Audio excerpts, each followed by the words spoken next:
Anyway, Yeah, Jay, see, so that would be my dream role. My dream role would be to be Eccleston's companion in a remake of a newer Doctor Who. How's that? That'd be good. that would be fantastic. Yeah. Okay, Jade, another question for Garrett. Right, so Becky Renwick would like to know, if you could have taken anything from the Voyager set as a souvenir, what would it have been and why? 7 of 9. Is that possible? I don't need to do the why on that. I don't think. I think everyone knows the why. No. Ooh, from the set. You know, it's interesting because all the bridge crew were filming to the very bloody end, right? So we were busy, and because the Doctor was already done with his filming, Bob Picardo literally took everything that wasn't nailed down. I mean, he he'd walk into engineering. Oh, there's the warp core. I think I'm taking that home. I mean, he took like everything.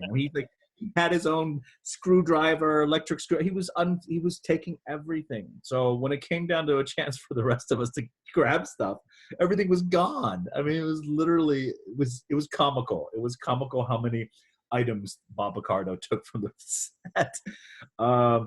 So for me, God, I would probably love to take the Delta Flyer. That'd be kind of nice to have in the backyard, right? The shuttle. Have that back there. I tried to take my console, my operations entire console that was there, and then I realized that it was so heavy I couldn't even budge it myself. And I did measurements of the actual console, and I realized that it was so large that there literally was no place that I could even fit it in my house. So then I thought, well, maybe I could put it in as a bar in my backyard or something for parties. And then, but because it was so heavy, I said, "There's no way. I would have to have a crane or tons of people come in to take that away." So I took the actual display behind me. When you see me on screen, there's the operations readout, the display, and I took that piece of plexiglass.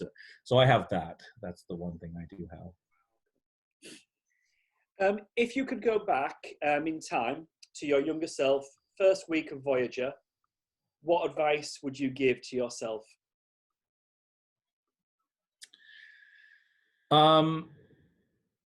Not to argue with my significant other the night before a big day of filming.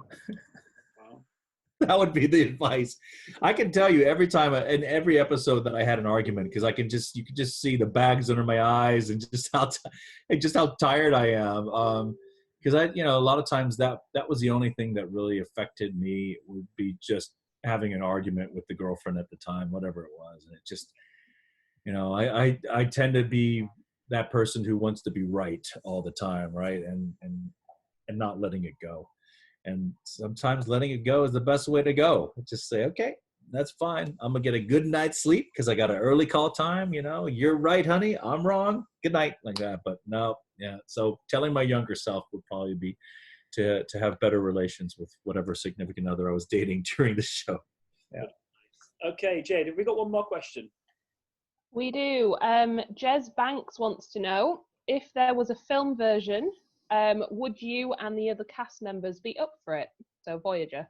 A film version of Voyager. Yeah. I mean, I think all of us would love to do something like that. It's a little difficult now because the films they gave them away to J.J. Abrams and his production company, and they just did the reboot of the original series, right? So everyone is kind of saying, well, there's no real chance of Voyager having a film now, and I keep thinking, I don't know about that. I mean, it's still possible. I mean, you could do a TV movie, you could do something. But there's a rumor that Discovery is getting a movie. So it looks like, we're in the back burners right now.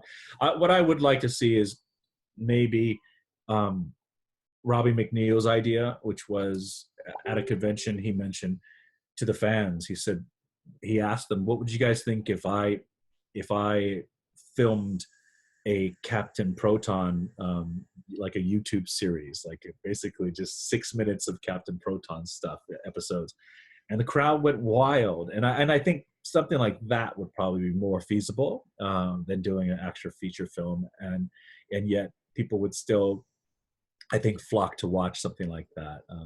A Captain Proton mini-series would be really fun. Okay, Garrett, we've taken up a lot of your time, so we're going to say goodbye in a minute, but would you got any messages for your fans over here in Scarborough and across the world? Yeah, live long and prosper, obviously, but the only way to do that is to stay in, don't go to any functions, stay 6 feet away, wash your hands, and don't touch your face. And I hope everyone good health and stay healthy, and let's get past this. This really needs a united effort by the entire world.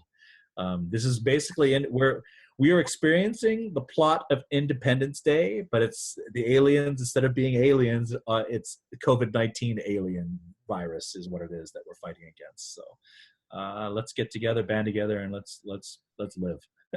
And thank you so much for having me. I appreciate it. Well, we appreciate it as well. Thank you very much to Jade. Thank you so much, Garrett Wang, for being with us again all these years later. It's been a fantastic time talking to you, mate. We look forward to sharing this with everyone on Facebook and YouTube tomorrow, and hopefully we'll have you back in Scarborough again sometime in the future. And I hope to be back in Scarborough at the convention sooner than later, so that'd be fun. I'd love to be. Thank you so much for your time. Thanks, Jade. Thanks, Chris.